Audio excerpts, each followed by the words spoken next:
It Go. says it's live streaming on my end. Yes. Hello. Hello to all of my listeners. I'm going to give everybody just a few seconds to come into the show. I'm Mary Grace, and you're watching me live on Real Talk with Mary Grace. This is a special edition. We're coming to you on Tuesday night, the 9th of November, 2021. And I have a very special guest in the house tonight. This is Leigh Dundas. She's coming to us live from California, the left coast, but not the lost coast. And I want to give her a very special welcome. She has been working very hard for months now, planning a major protest that is affecting all of the country.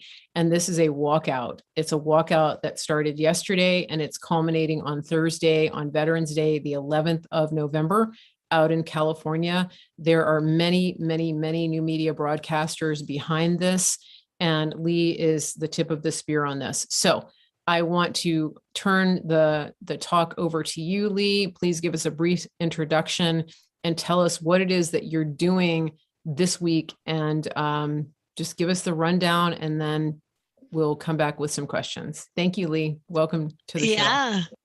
Oh, thanks for having me, Mary Grace. So, it's a pleasure to be here.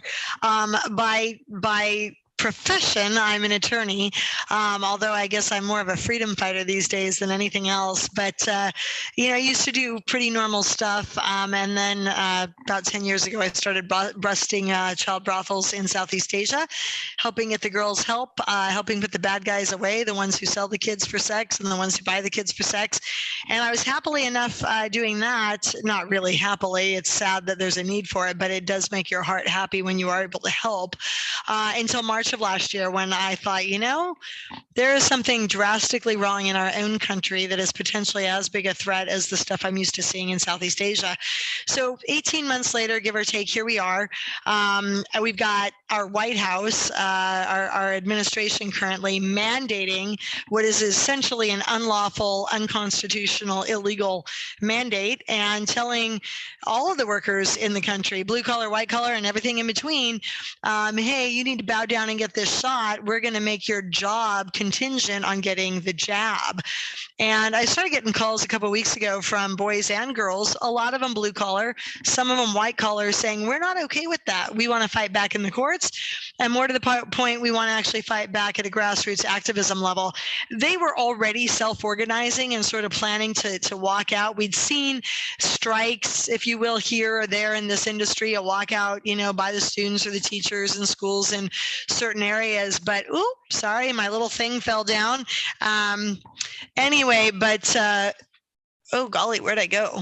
There you are. No.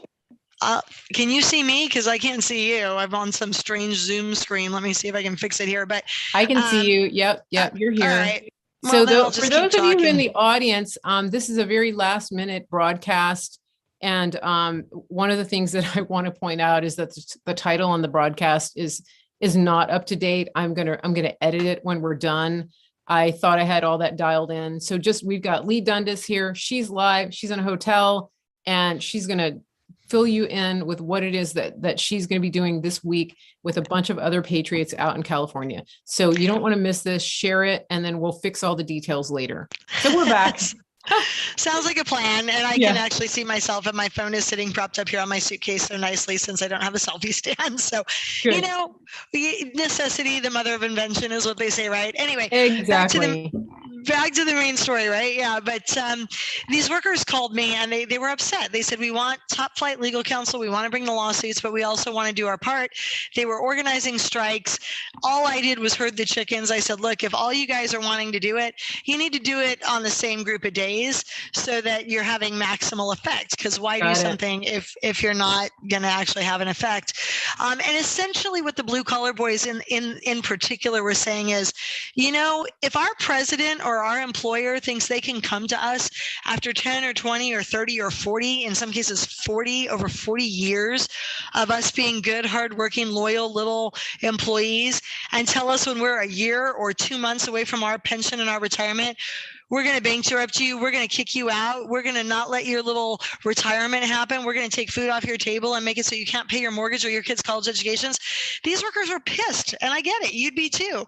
And they said, we got another thing coming for the Biden administration. We're going to walk the heck out before they squeeze us out. And our employer can see what it's like to try to run their company in a for-profit business environment when there's no workers here. A lot of these organizations were anywhere between 30 and 75% unvaccinated in many of the blue collar industries. And by that, I mean the people who make the product and who move the product. These guys were closer to 3 out of 4 or higher unvaccinated. And they were like, look, we are your supply chain guys. People in first world countries think, oh, passports and telephones and bracelets just fall out of the sky onto, our shelves in our stores and all of these agencies. But these things are shipped. They're made and they're shipped on the backs, in many cases, of the blood, sweat, and tears of the blue collar workers. Yeah. And they said, we're not doing it. And I said, well, correct me if I'm wrong, but you're talking about doing a strike about 2 weeks before Thanksgiving and Black Friday. And they're like, damn right. And I said, you got my support. And I said, is that going to do what I think it's going to do? And they said, probably. And they said, I'm sure the left is going to blame us for, crashing the economy, walking into Christmas. But if it's a choice between freedom and letting an illegal poison shot enter our skin in order for us to keep our job, let the chips fall where they may, better that we have a rough, lean Christmas season than sell out any more of our freedoms. And they were right. And when I went to General Flynn and Lynn Wood and Bobby Kennedy and Simone Gold and all of the broadcast journalists from Ann Vandersteel to you, my dear, to Doug Billings, to Mel K, to Charlie Ward, the new media, the ones that actually tell the truth, they were 100% on board. Everybody said, tell me when you're doing it and I'll scream it from the rooftops. And all the power hitters were like, put my name on that flyer as being in support. By the way, if your listeners want to get a copy of that flyer, they can text the word freedom to 53445. Again, you just text the word freedom to the following number, 53445.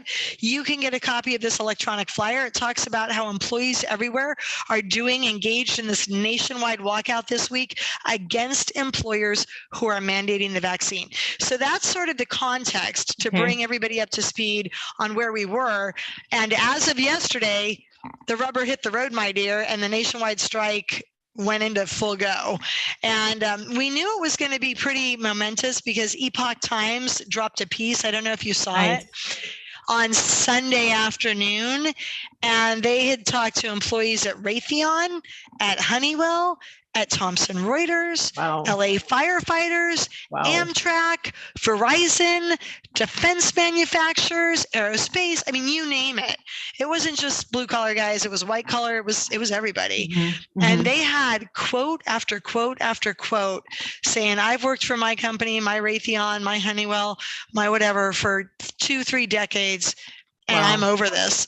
And so yesterday, I was flying yesterday. I was watching pilots and flight attendants in an airport. I had pilots come up to me and say, Raytheon's a hot mess. I said, really? How do you boys know? I heard y'all were a hot mess. And they go, well, that too. Phoenix, the hub in Phoenix, we had a power outage that only affected American and Southwest again. And I'm like, you don't say. Yeah, they were all winking and nodding. Everybody knows, the Fauci flu, the Freedom flu, whatever you want to call it, seems to have a disproportionate effect on the airlines. But I noticed they had a lot of problems with wind out of Dallas that affected just American flights. Yeah. Weekend only before American. Last. Yeah. The other planes can fly fine in the wind. Yeah. Yeah. I want to interrupt you for just a second. I have a big question about what you just said about the jab. You said that in some cases you're looking at 75% who are unvaccinated. So, okay, are you telling me that we've been lied to? Are you telling me that the high numbers of population that have been jabbed? Because I'm hearing in some places that, like my state, they're saying that we have one of the highest levels in the country in Virginia with, I think, over 70% compliance. But if California is a state that is probably bragging about even higher numbers, are you telling me that we're being lied to, that not as many people are taking the jab as they're saying? Well, I think it's a combination of two things, Mary Grace. I do Okay. think we're being lied to. But I think Shocker. it definitely, yeah, I know, right? Especially with Yeah. this administration and the mainstream Yeah. media being like they are. So I think we're being lied to, but I also think it varies a lot by region. So what the studies show is the most highly educated, people with PhDs, and the least educated, people who did not complete high school, Yeah. are the least likely to be vaccinated. Why? At one end, that is a largely immigrant population. Yeah. They're coming from other countries. That's why they're not in a white collar profession yet. And those people are heavily skeptical of the government because they just left communist Cuba or Venezuela or Eastern Europe or China. They're fleeing, I know, a tyrannical regime. And so when the government comes along and says, we have this amazing thing we're going to bribe you with, they're like, we've heard that one before. Pass, hard pass. Yeah. And then you've got the PhDs who can actually read a science study and go, it keeps killing all the lab rats and ferrets during the animal studies. I think I'll wait. Right. So it's the people in the middle, right, that are the most vaccinated and drinking the blue Kool-Aid the heaviest. But anyway, so what I just referenced was a lot of white collar workers, very white collar workers, nuclear, aerospace, defense, smart people with degrees, and then the blue collar guys who are largely high school, if that, sometimes, right? A lot of our military are veterans, right? I mean, they're the non-college educated white male that supposedly doesn't know anything, according to the elites in the media. Well, I'll tell you this much, they're freaking a hell of a lot smarter than our leftist commie governor, because that boy mixed his Pfizer and his Moderna, and apparently his face is drooping, or he's got some sort of paralytic condition, Bell's palsy, Guillain-Barré, call it what you will. All the people in California are like, oh, it wasn't myocarditis? I'm like, yeah, I'm hearing it was just Bell's palsy. They're like, well, sometimes it takes these shots a while to have all their side effects known in the person's body. But yeah, people are not real sad that Governor Newsom is having a side effect. And I'm looking at it going, didn't the guy go to college? Didn't anybody ever tell him you don't mix vodka, beer, wine, and tequila? Like what the heck, I mean, come on, man. He mixed the shots? Pfizer and Moderna, I believe. Yeah. And he got a legend has it he got a flu shot mixed in there. And here's the killer, Mary Grace. That boy damn well knows better. He's got vaccine injured children. True story. Wow. His kids aren't vaccinated because one or two of them got vaccinated and had severe problems. And he sold us out on the altar of pharma 2 years ago with SB 276 when he got rid of medical exemptions in the state and signed that piece of legislation into law, notwithstanding the fact that he knew damn well that pharma was out to kill people. Yeah. The word hypocrite doesn't come close to describing what that man is. So again, and a lot of people in California know a lot about Governor Newsom and his history and his kids and his wife and the whole 9 yards. So we're all looking at him going, A, you're a freaking idiot, and B, we're not going to cry that you're having to sleep in the bed you made.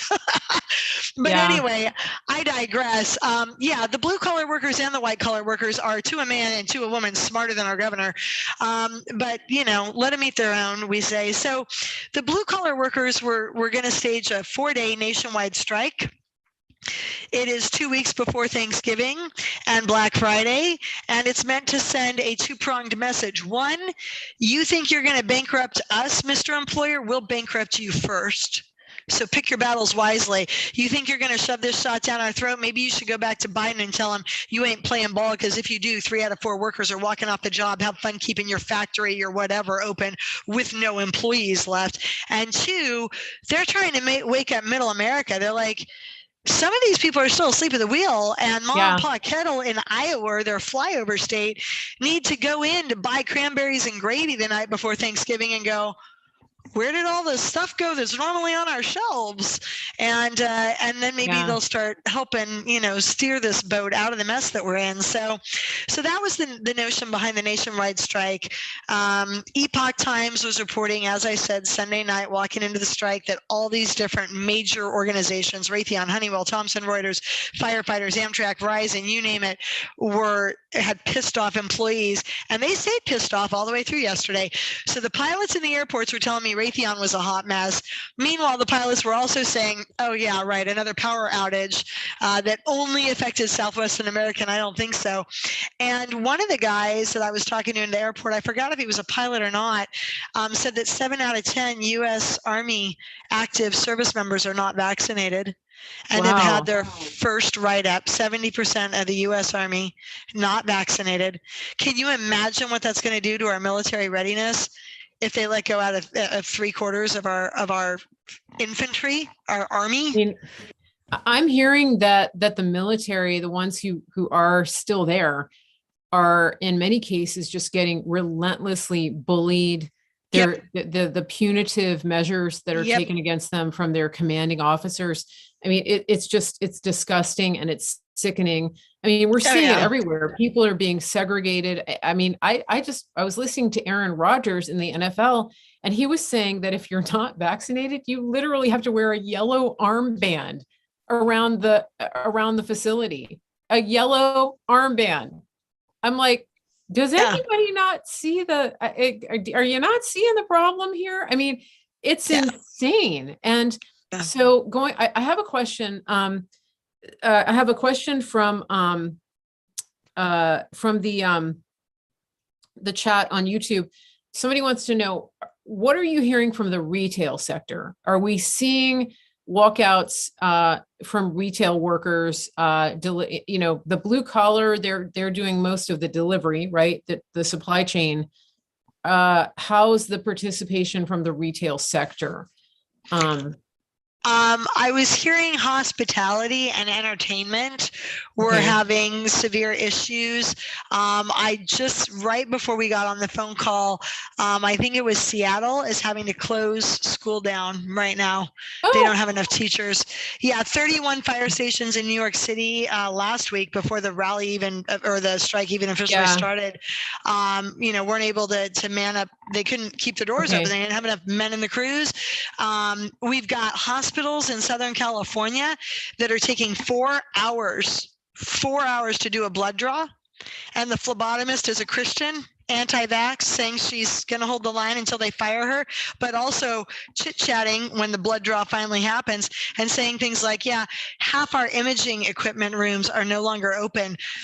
Not because they don't have the equipment, because they don't have the people to run the equipment. And they haven't even fired the unvaccinated people yet.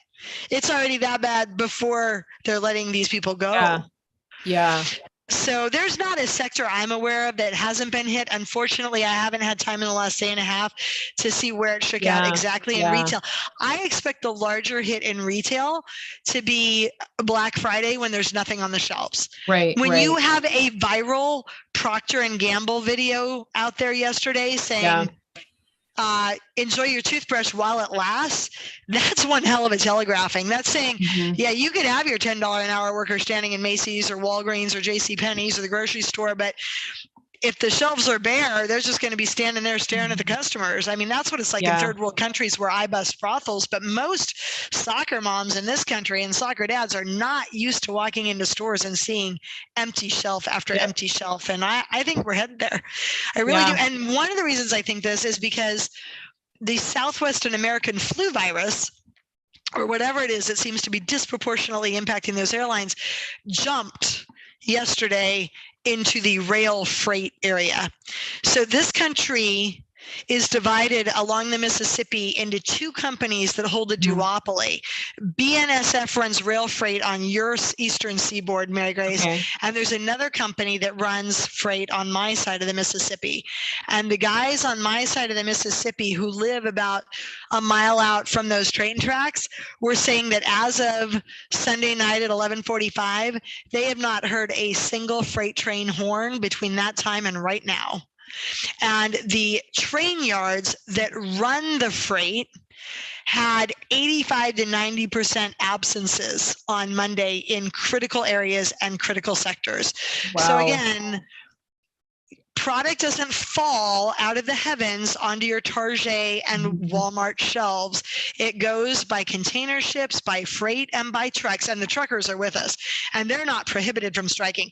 Air and rail employees cannot strike unless they've exhausted collective bargaining, which is probably why you're seeing a lot of the flu go around them, because they're technically not allowed to strike, right? Right. But when it comes to truckers, most of those guys are able to freely strike, and a lot of them are. I mean, I heard rumors from people at truck stops that there's just no trucks running on the roads right now. All the mom and pop guys who are able to strike freely are striking, and they're all coming to the Golden Gate Bridge. We're asking truckers, especially anybody with big vehicles, anybody who's feeling American.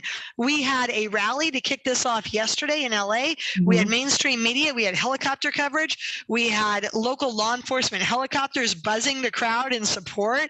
I wasn't there. Wow. I missed it. I was so sad.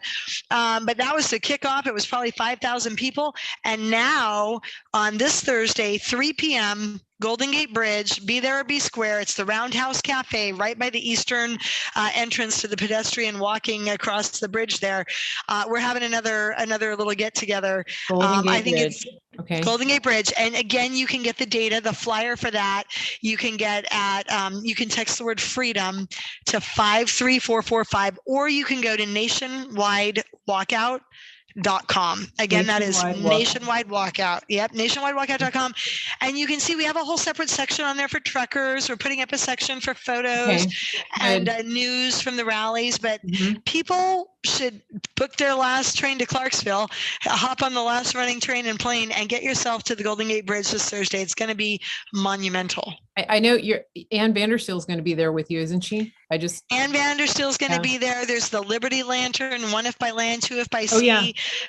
This time it's one if by land, because our land is under threat. She and I think, are going to be taking that from the last recipient as sort of a pass the torch around America. We've got BLM New York coming out. We've got atheists. We've got Muslims. We've got Jews. We've got Christians. We've got Native Americans. We've got escapees from communist countries. We have Asians who've been persecuted in China.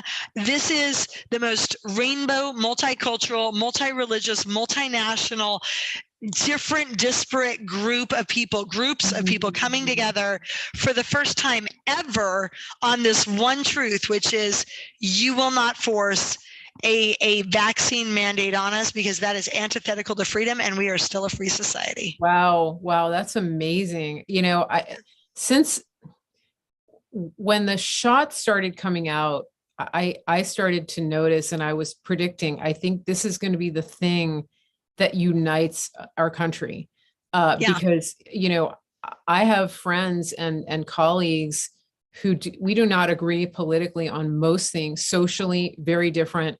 But I've been finding from the very beginning, even with some of the pandemic issues, but especially when the shot started to come out and we started to hear about these mandates, it was just, everybody was in agreement. And, I'm so encouraged to see this. I thought of one story from the retail sector that I will tell you that just came up recently. It was very interesting. I ordered something online and I didn't get a tracking number. And so on Friday evening at about 6 o'clock, I called, and the voicemail said, "Thank you for calling the company. Our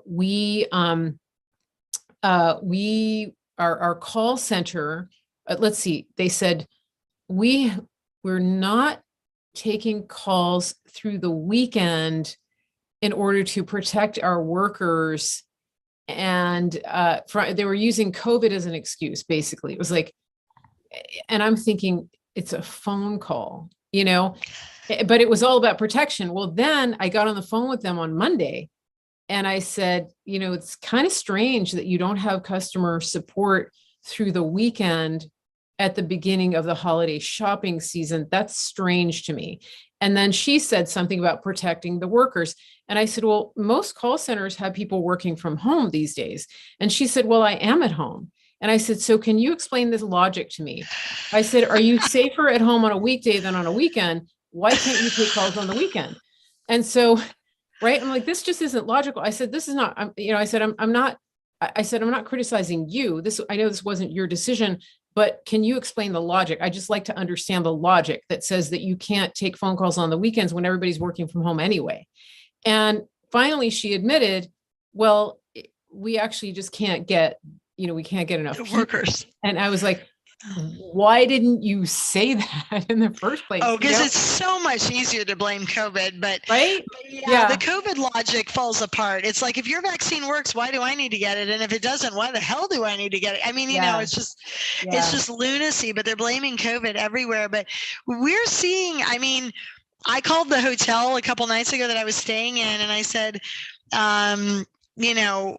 it was going to be in San Francisco. And I said, do I need a passport? And they said, no. And I'm like, oh, that's interesting. They're in San Francisco, but no passport. Okay, well, that's good. And we walked in and we ordered food, and they didn't say jack about the mask. And they said, but you can't order room service. Well, that's the workaround in San Francisco. You're not allowed in the restaurant, but you're allowed to order room service if you're the second class citizens, if you're the Jews in the equation, or the Tutsi in Rwanda, or the, local Cambodians under Pol Pot's regime. And they're like, no, you can't order room service. We did away with that. They didn't have the staff to do rooms. I mean, it's just so crazy right now. I think we're about to be hit. The leftist agenda is very much about, let's make everybody equal and have the government support everybody. Well, the government can't support everybody, and everybody becomes equally poor. But in the interim, when money is growing on the government stimulus check trees, people get used to just sitting on their couch and watching TV and not having to work for a living. And then you end up with the coffee shop down the street from me saying, we're closing between 2 and 6 because we don't have the staff to man the afternoon shift until, November comes around. And that was before the nationwide walkout that started yesterday here in America. So we're seeing, and I know we're having traction, Mary Grace, because as soon as we started sending that flyer out last week in advance of the walkout, Flynn posted it, Lynn posted it, Simone and Bobby posted it. The next evening, Biden walked back the mandate. Jeff Zients, his coronavirus coordinator at the White House, said, oh, that December 8th deadline that everybody had to be vaccinated by, they were going to be fired. The lawyers, he blamed the lawyers. The lawyers misunderstood. That was a soft deadline. Nobody's going to be fired. We're going to work with people. We're not doing anything till after the holidays because they didn't want to shoot themselves in the holiday foot. Right. Yeah. And then the very next day, Bloomberg came out and said, if the American supply chain takes a hit, the global supply chain is going to also take a big hit. And meanwhile, Biden's guys are saying, oh, we don't expect a supply chain disruption. I'm like, the hell you don't, or you wouldn't be talking about it. Oh, they're telling you it's a good thing. And they're telling you that they're telling you that it means that more people are buying things. I'm like, actually, that's the opposite of how economics works. If more people are buying things, you actually increase the supply. That's how that works. I mean, they think people are stupid, and some people are. Well, yeah, some people are. But what I'm encouraged by is the fact that people are recentering their values. They're understanding, hey, we might not actually have a turkey for Thanksgiving. That's just the way it is. We are, let's buy local crafts for Christmas. I mean, I'm make something more in that direction. Make something yourself because you're not out, fighting people at the mall to get the latest thing that the marketers say is all it for this Christmas, So I think it's not a bad thing, because I'm thinking about, before the Industrial Revolution, our lives did not revolve around retail and marketing and consumption. People lived at home and, on their property, on their farms. They weren't crowded into cities trying to eke out a living to build someone else's dream. And I'm just liking the idea that people are going back in that direction. So I agree. Yeah. Well, I think we're going to be forced to, but I think there's definitely an upside to it. We're way too attached to our phones. We're way too materialistic. When my daughter was 8 years old, we traveled to Cambodia and we visited a floating orphanage on Tonle Sap Lake, which is the most impoverished place in that region anyway. The poorest of the poor live on these floating houseboat shanty towns. They're not houseboats. They're lashed together pieces of tules and wood with a floating shack on top of it. And there's an orphanage and they live there 24/7 with one teacher. Wow. And the kids' parents were washed away in the last typhoon or whatever. And they go to the bathroom in the lake water, which is 8 to 10 feet deep in their dry season. They wash their clothes in it. They wash their dishes in it. They drink the lake water. I mean, it is just beyond poor. And when we were leaving the orphanage in a canoe, another little canoe came up alongside us, and this mother had a 1.5-year-old little girl that was half naked with a dirty bottle of lake water she was sucking on. And she looked at my daughter, who was 8 at the time, and she looked at her kid, and then she looked at me and she said, $1,000 you take? And my 8-year-old daughter leaned over to me and she said, "Oh my God, Mama, is she offering her baby to you for sale?" And I said, "Yeah, she is." And we're not a materialistic family, but we live in California, in a first world country. You can be as down to earth as you want, and it's a whole different existence even so than living in Cambodia. And I came back, and for years after that, we would be shopping and it would be back to school season, and she'd go, "Oh, I need a new backpack." And I'd look at her and I'd go, "Do you need it?" And she'd look at me and go, "Nope." Because after 6 months traveling through that region almost, it was very clear to my 8-year-old what a need was, which is food, water, and maybe shelter and a little bit of clothing. And that's it, folks. That's all you actually need to live, versus everything else, which is a want. But going back to your materialistic Christmas season and the fact that we could all use a wake-up call on that, and maybe this isn't all bad news. My assistant had her phone glitch and went to buy a new iPhone. They were sold out last week before the rally. They had Oh, I lost your volume.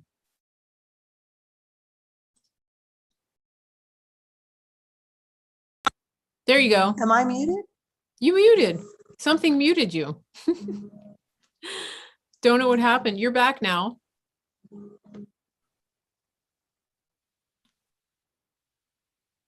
Oh, you were back. I'm back. I thought I had my do not disturb on, but anyway.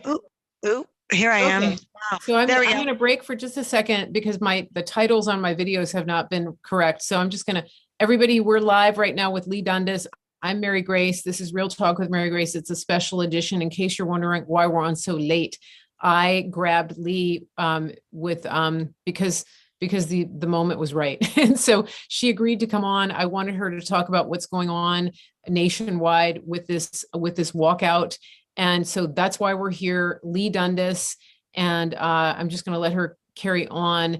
And in just a few minutes, Leigh, can you repeat the number to text? Tell us again the name of the movement and how people can get more information about this. And then let's just carry on with the discussion.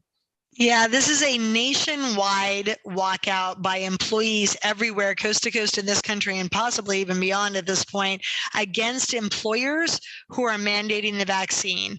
So if your employer is mandating the vax and you're not feeling it, a lot of folks are working at organizations that are 30 to 75% not vaccinated. These employees, this is your week. They are walking off the job to make the point that they will not work in inhumane conditions. Essentially, this is analogous. This is a 21st century coal miners strike, or a 21st century garment triangle shirtwaist factory strike. If you believe that 15-year-old Irish girls should not have been working crammed into buildings in New York City under inhumane sweatshop conditions, such that when the building caught fire, they were burned alive. If you believe that coal miners should not have been going down in dangerous situations, or people making asbestos should not have been forced to do that, and that when they went on strike, they had valid reasons for striking, they were being forced to work for not enough pay in inhumane and dangerous conditions, how can you think of what's going on right now any differently? Yeah. You are being asked to take a kill shot. This thing has already killed tens of thousands of people, and that's with a 99% underreporting rate. So we're well above the tens of thousands. And people are saying, you need to take that shot or we're going to fire you. Well, the workers are fighting back this week, not with guns, but peacefully. And in the good vein of Mahatma Gandhi, in the vein of Martin Luther King Jr., they are saying we are going to do a peaceful sit out. We are not going to work. We are going to go to the rallies. If you want more information on any of it, go to nationwidewalkout.com. Again, the website, nationwidewalkout.com, or you can text the word freedom to 53445. But just as we wrap up here, what I would say is, despite the fact that there may be a little bit of hardship with the good workers of this country saying we would rather bankrupt our employer and the economy before we ever let our jobs be taken from us for no reason over something that is unconstitutional, illegal. I think America is going to wake up, despite the spin that I'm sure mainstream media will put on it, and say, you know what? We get it. Because when Southwest had that flu bug for the very first time, I was looking at the comment thread, Mary Grace, and there was person after person after person on there saying, wow, I'm in the middle of Nebraska. I'm not even sure what the name of the town is. And I'm standing in a 5-hour line for an Enterprise rent-a-car, which I may not get. And it's going to be $1,000 to rent it for 18 hours. And I'm going to have a 24 or 18-hour drive home to wherever home is. And you know what? I don't flippin' care. Viva la liberté. Over and over and over. These people were like, I don't care that my week went to hell. I don't care I'm missing my kid's soccer game. I don't care I couldn't do the work I came out here to do. I don't care I'm stuck in a flyover state with no way to get home, because we understand this fight is about freedom. And if we don't band together now, we won't have a country anymore. We won't be free. So that's what this is about. And God bless the boys and the girls who are at the tip of the spear. I'm just their microphone. You want to hear something interesting about the cancellations? I was in Tulsa that weekend. We were there, right? And that was right before I got the Rona. Well, my flight was canceled out of Tulsa on Sunday. And then I booked, I tried to get a flight anywhere, like within 4 major cities of my city that night. And they weren't flying anywhere. I mean, I couldn't get to Washington, D.C., no flights. And so they rebooked me out of Oklahoma City. I mean, sorry, out of Kansas City. I get to Kansas City. I had to get another rental car, get to Kansas City, because it was like the earliest flight I could get. I walk into the hotel in Kansas City, flight canceled the next morning, right? So I don't get out of Kansas City until Tuesday. So I'm 2 nights in Kansas City. Then I get back, I get the Rona. Well, I finally, I disputed.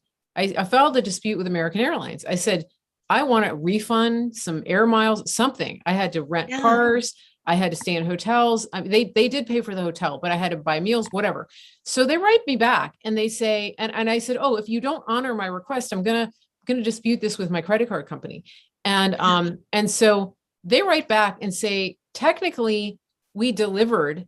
And so there's no refund. They didn't even offer me like 100 air miles, nothing. And they said, if you want to send us your receipts from your incidentals, we'll consider that. Literally, imagine going to a restaurant and ordering, imagine going to like a 4-star restaurant, ordering the filet mignon and getting it 2 hours late, cold, with, pasty butter on the plate and old parsley, and complaining and having them say, well, that you got your meal. That's what she was saying to me. You got your flight.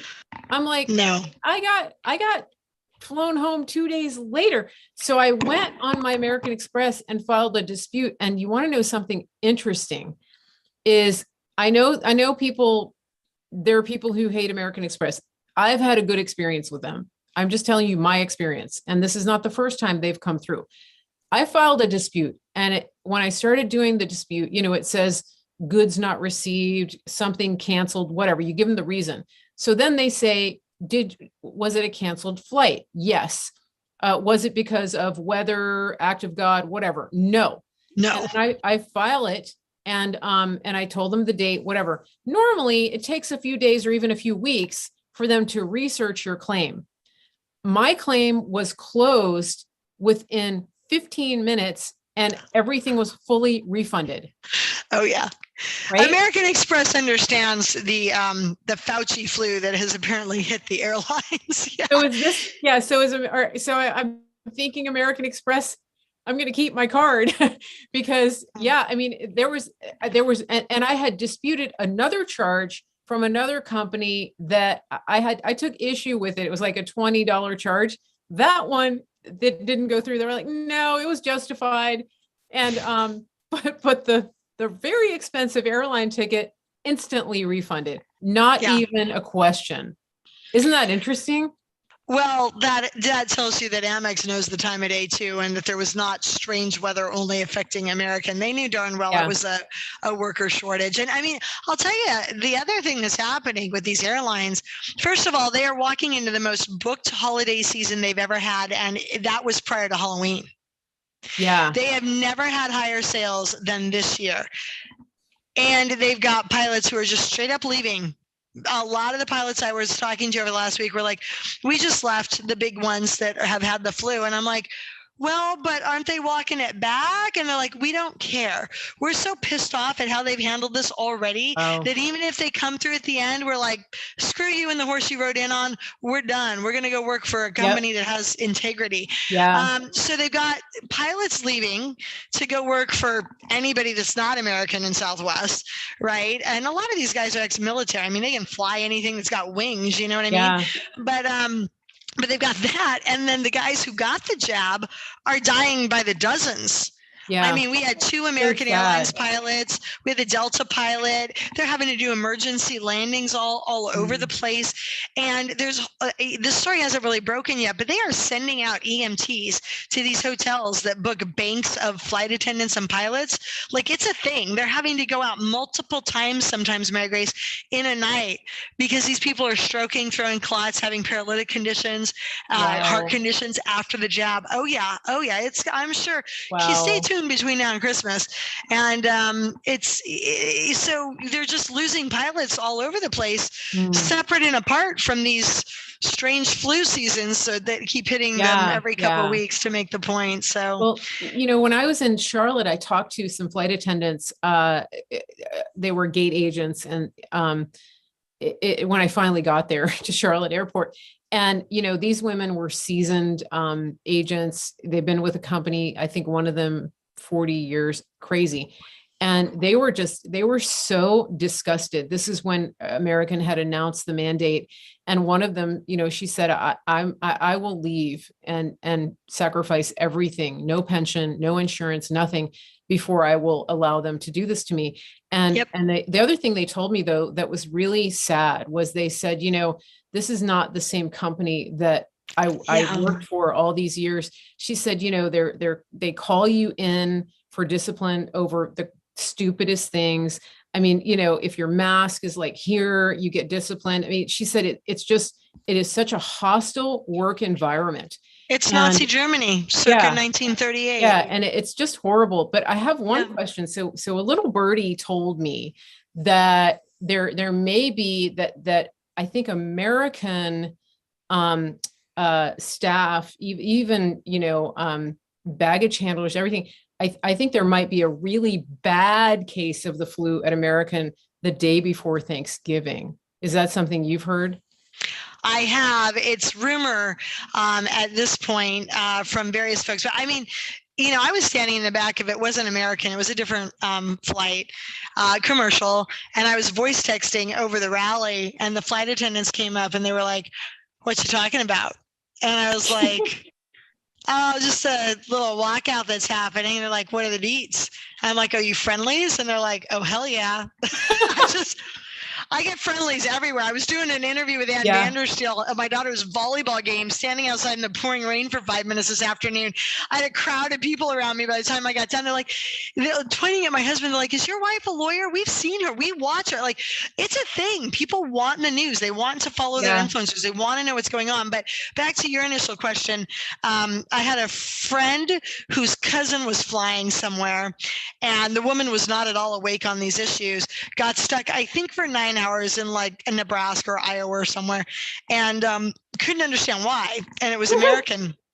And this was before this week, and finally ends up getting on a flight sitting next to a deadheading pilot. 9 hours she was delayed, same thing as you. Oh, get on the next flight. Just kidding, that one's canceled too. How about the next one? Finally she wheels up and she's looking at the pilot because she's not one of us, and she's like, what the heck is going on? Like, I've never had such a bad travel day when there's perfectly good weather. And he goes, oh yeah, this is just the beginning of the shit storm. My suggestion, my dear, is that you don't travel at all between now and Christmas, because if you thought this was bad, it's going to get a whole heck of a lot worse once Thanksgiving and the Christmas season get in gear. So he was making noises about Thanksgiving, but I'm not a flight attendant, I'm not a pilot, but I'm not an idiot. And if it were me and I had an axe to grind, and y'all know how I like to grind axes, and I were working somewhere like that and it weren't prohibited by law, and I knew what the retail season was like. If I were at a big retailer, I knew what the flight season was like the day before and after Thanksgiving, and I were thinking of having a cold or having a strike if it were lawfully allowed, I'd be timing it right around there. Yeah. I mean, let's look at this. The guys who make the product and move the product decided to walk off the job exactly 2 weeks before Thanksgiving and Black Friday. You think that was a coincidence? Yeah. I think they're making a point, and more power to them. Yeah. And this is what has to happen, because, you can tell the people all day long, and then at some point you have to show them. Yep. And I think we're at that stage again. There's a certain percentage that will never wake up, but I believe at this point, I think that we're reaching critical mass. And I think we've inverted the bell curve, because for the longest time, you had a very small percentage on either end. Some will never wake up, some are highly awake, and then the rest are just asleep. I think that we're filling in that bell curve, and those people are actually like, they're like waking up, because they realize if they don't, they're gonna be in the chasm. And so it's a rude, horrible awakening. And I know a lot of my listeners, sometimes they get upset. Well, meanwhile, more people are dying, blah, blah, blah. And I get that, but I'm like, I'm just trying to emphasize, guys, we're at war. At some point, the people have to realize we're at war. And that's what's happening right now. There will be casualties in wartime. That's unavoidable. What we're trying to do right now is speed up the end of this so that we can put a stop to that. But it takes all of us participating and all of us taking part.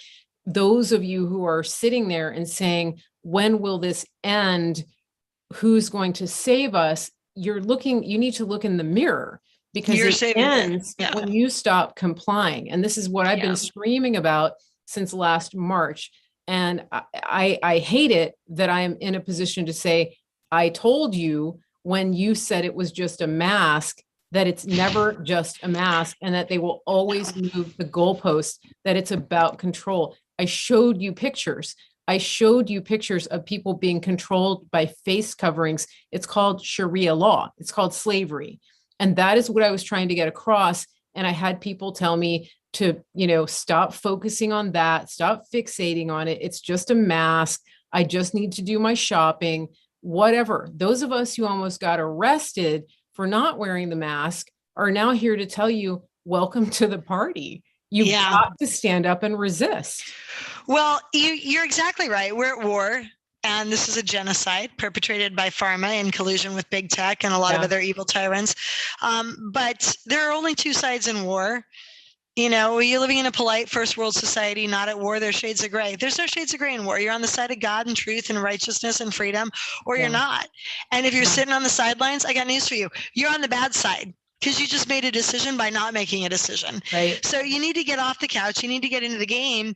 And when there are no bombs going off, because this is a silent war, this is a bit of a cold war, it's ever more dangerous, because bombs and buildings falling down alert people to the fact that there's something wrong and they need to do something to fix the thing that's wrong.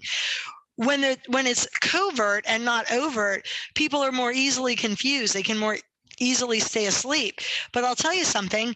Authorizing the vaccine for 5 to 11-year-olds I got a little composite, a little collage today on a text thread. It said, and so the child sacrifices begin. And it was 3 or 4 stories in a row that had a little kid dying of a heart attack in a classroom in Michigan, another kid dragged out unconscious for no reason. And it was all, right after the jab, right after the jab, right after the jab. And, and I said, Wow. I'm not happy about this, but let me tell you something. When soccer moms who are like, I'm so proud of my 6-year-old getting this shot, are now burying their freaking 6-year-old because they didn't have the guts to do their own damned research, that will start waking people up. Yeah. And am I pissed off that it has to go that way? Yes. Yeah. Should it be different than that? Yes. But apparently we're not an advanced enough society to learn by other people's mistakes. So here we are watching children be buried and lots of other old people and people in the middle. And it shouldn't be happening, but that's the way every genocide happens. People are sacrificed that should be alive and are no longer alive until eventually enough of the population is awake to go, what the hell are we doing? And we're going to walk up to the local tyrant and say, no, it's not just a mask. And every time we turn the cheek, you slap the other one and we're on to you now. And we're going to tell you no. And that is when the tables turn. We, the people, have always had the power. As Margaret Mead says, never doubt that a committed, concerned small group of citizens can change the world, because indeed they are the only ones who ever have. We have the power. We just need to start actually using it. And this week, nationwide strike, prime example of people using their power by actually doing nothing. Yeah, and that's the irony. When people are like, I don't know if I can strike. I'm like, are you for real right now? Your grandpa went and died on the shores of Normandy and you can't freaking stay home and eat Cheetos to make a point? My goodness, like the sacrifice doesn't get any easier to make, guys. All I'm asking is for you to not go to work for 4 days, right? Like, and call in and use your personal time if you're allowed to under regulations. Right. But really, like you look at the sacrifices our forefathers made. I mean, crossing the Delaware River in the middle of freezing winter with 1% of the people in America. I mean, Washington never should have won the war. We shouldn't have ever been a country.